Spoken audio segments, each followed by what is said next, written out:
Hello, ladies and gentlemen, and all the great people on that side of the screen. My name is Osnir. I'm car vlogger, or blogger, or no, now I'm vlogger.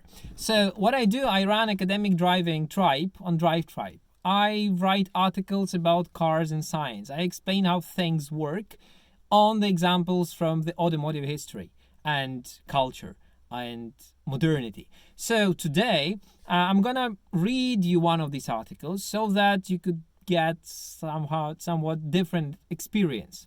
And the topic of today's discussion is solar vehicles. But before we move to that, just consider checking some links there or there, because I'm also publishing books with my articles. So if you're interested, just consider having a look. Maybe, you'll get what you seek for. So, making the sun make you move. Solar powered cars. Silicon, electricity, fiberglass, and a little touch of air refreshing moss. July 26, 2016. Abu Dhabi, United Arab Emirates, 4 a.m. The sun is soon to rise. Abu Dhabi Tower, Solar Impulse 2 with you on the localizer. Solar Impulse 2, Roger, clear to land. Clear to land, Solar Impulse 2. This is how I imagine the exchange between Bertrand Piccard, the pilot, and the Abu Dhabi dispatchers. At first glance, nothing is out of ordinary. Such an exchange is the common thing to hear on the radio waves in each and every airport, but only at the first glance. Piccard was the pilot of a unique plane, the Solar Impulse 2. It flew over the Earth using energy from the sun. To complete the journey, the surface of the plane's wings was covered with 17,000 solar cells. Its wingspan was wider than that of a Boeing 747. In 16 and a half months, it crossed both the Pacific and Atlantic Oceans, hitting 42,000 kilometers in total. Piccard and his co-pilot, André Borschberg, spent over 23 days in the air. Though very slow, the Solar Impulse 2 set the world record for the longest uninterrupted journey in aviation history. It covered 8,924 kilometers from Nagoya, Japan, to Kalaeloa, Hawaii, with no stops along the way. What a surreal machine! But if you think this article will be about planes, you're wrong. In November 2017, the Byron Bay Railroad Company from Australia presented a restored 600 class railcar, originally from 1949, which could run on solar energy. Its roof was covered with solar panels. Its depot was covered with solar arrays. It could transport up to 100 people at once, producing no emissions. And while it had a comparatively limited range, the first solar-powered train made a statement: the future of propulsion can be sunny. But this article will not be about trains either. In 1994, a young German architect, Rolf Disch, erected a solar-powered building, Heliotrope, in his hometown of Freiburg im Breisgau. I hope I read it correctly. He did it as a protest against a plan to build a nuclear power plant in the neighborhood.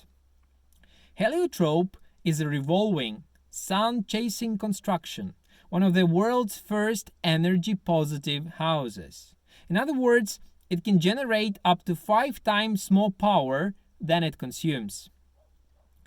But this article will also overlook terrestrial architecture. It will be about the potential of solar energy for individual transportation.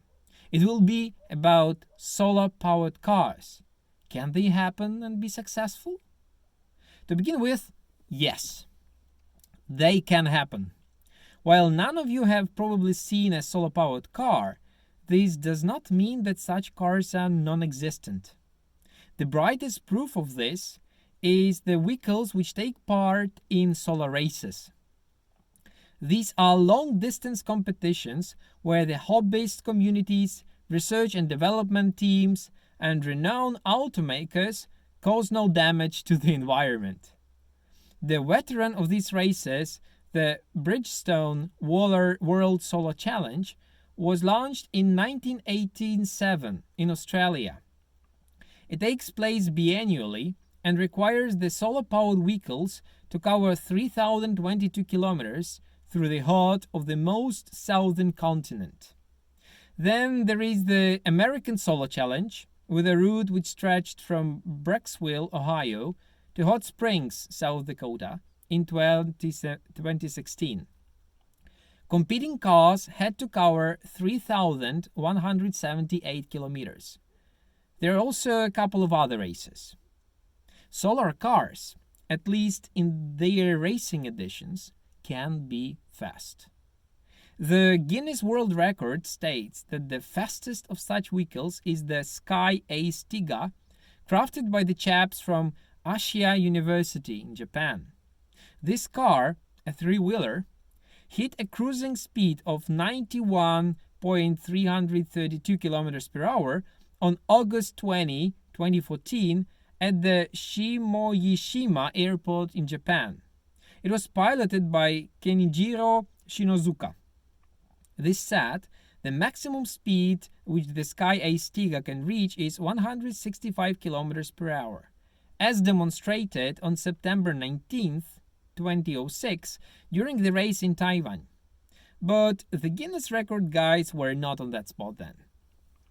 However, the issue remains unclear whether solar cars can win the market and go beyond the circle of enthusiasts. It remains highly controversial.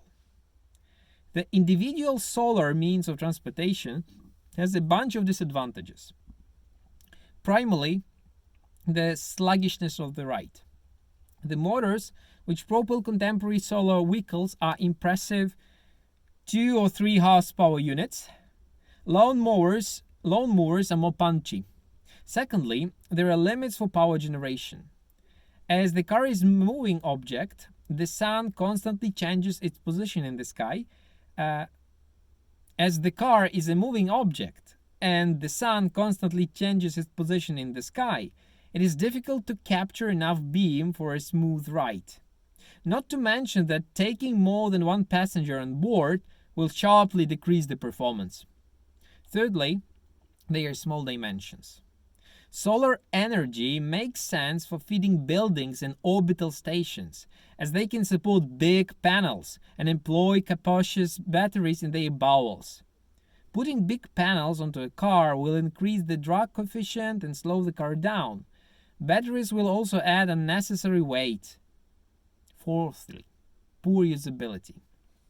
If you decide to drive a solar vehicle without batteries, as some racers do, this will only be a dawn to dusk long ride. Solar racing cars are only good for solar races.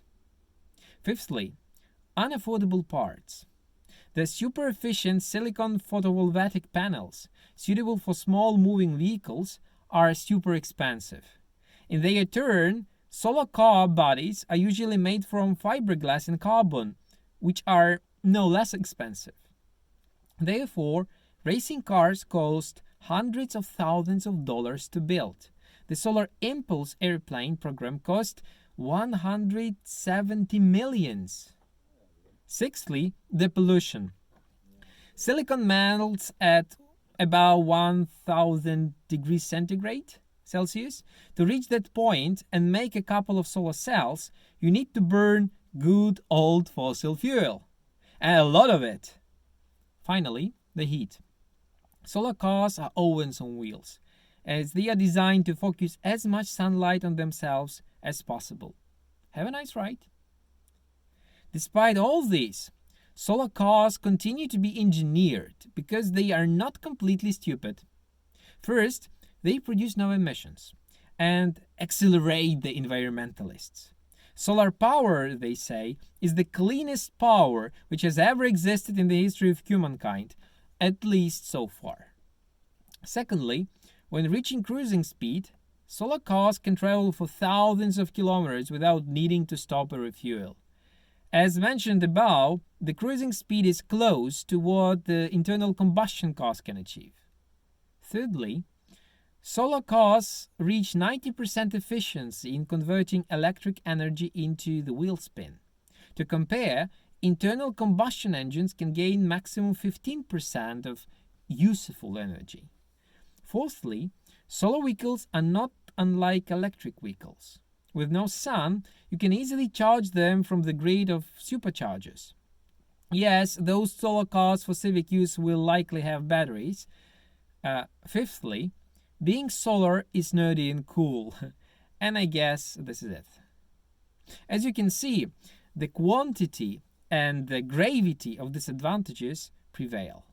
But mates, Ford Model T was also a poor performer, unlike the GT40 today. Speaking of earlier days of motorization, the first prototype of the fully solar car, the Sunmobile, was presented by William G. Cobb in 1955 at the General Motors Powerama.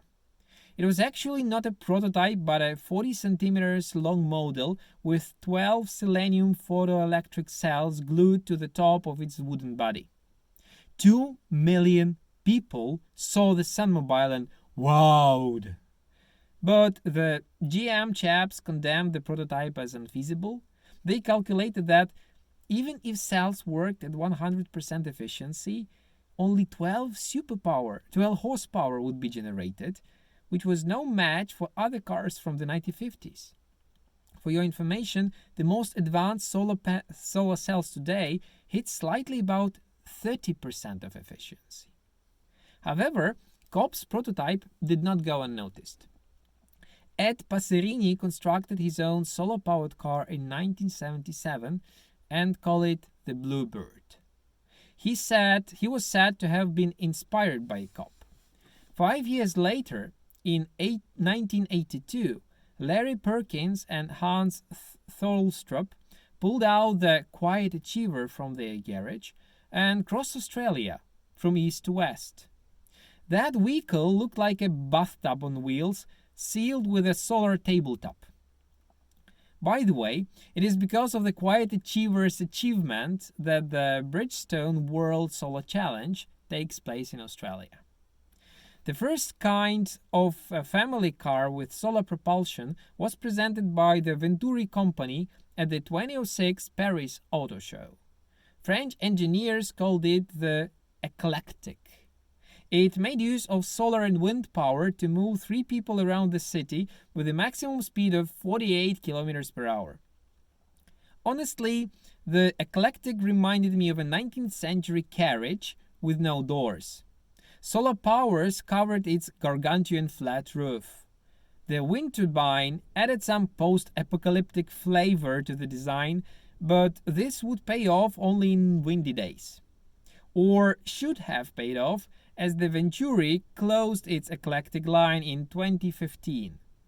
In October 2008, the vehicle's price was set at $30,000. Not cheap. The breakthrough in solar power cars came with the German startup Sono Motors, who engineered the Sion. This is a 109 horsepower 5-seater which can travel up to 30 kilometers on solar energy only. If you want to go further, it is no problem. The car is equipped with a lithium-ion battery and offers a 250 kilometers range. The battery can be 80% charged from the starter outlet in 40 minutes. To charge it fully from the sun, you need to leave the Sion for 8 hours, parked in an open space. To me, the Sion looks like the breakthrough because of a couple of things. Primarily, it is really practical, solar-powered city commuter, made for the masses. Secondly, if it is ordered now and collected later in 2019 or 2020, it will cost you only €16,000 plus 4,000 for the battery. It is thus more affordable than the Eclectic. Thirdly, its spare parts can be freely downloaded and printed on 3D printer. Very democratic. Fourthly, with no servicing centers, there are a lot of licensed tutorials how to fix the car yourself. It is thus an artifact of open knowledge and DIY. Fifthly, the car will no rust or get scratched, as its body is heavily covered with polycarbonate made for the driver's psychological comfort. Finally, the car uses a unique air filtering system, a special moss which blossoms in the dashboard and eats dust. What can be freakier or greener? As of mid-July 2018, 6,183 people have pre-ordered their Scions. Will you join them? I will probably not, because apart from the Scion, the Lightyear One exists, the super cruiser. The Dutch startup Lightyear declared its ambition to build a solar-powered, four-wheel drive car with a 400 to 800 kilometer range and a rare or non-existent need for an external charge. Wow. The vehicle is designed to look super cool and become a super performer for its class of cars. As Lex Hoefsloot, the CEO of Lightyear, states, quote, "It is a revolutionary step forward in electric mobility because we are able to combine a great look with extreme efficiency. This first model makes science fiction into reality, cars powered using just the sun." Wow! The first 10 cars will be put on the market in 2019. They will be safe to run and easy to maintain because they have very few technical components. Wow! The Dutch chaps have a fair chance of achieving what they promise, as they are regular winners of the World Solar Challenge. Wow! The price of the vehicle starts from 119,000 euro. That hurts. I think I need to reconsider my Scion decision. To finish this article on a high note, it is stupendous to observe how the world moves forward. It will be even more stupendous to move it forward yourself. Anyone going to apply for a degree in solar engineering? Anyone? Thanks for being with me, guys. See you next time.